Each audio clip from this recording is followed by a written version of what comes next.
Today I'm going to show you how to set a mousetrap using Skittles.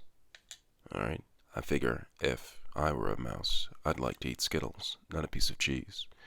So what I'm going to do is I'm going to place my Skittle.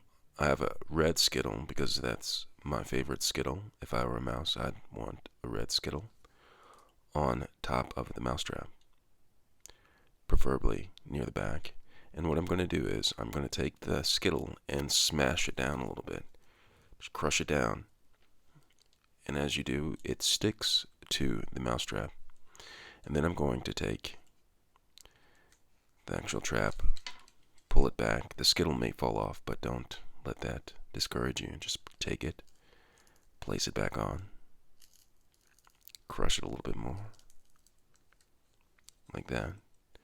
And then take the arm for the Skittle, for the mousetrap, place it into place, pull up the pad, not too high, not too little, place the arm inside of the slot, just like that. Do you see how it is right now? Once you have it set, place it against the wall, perpendicular, like that. And that's how you set a mousetrap using a Skittle. Let me know if you have any questions.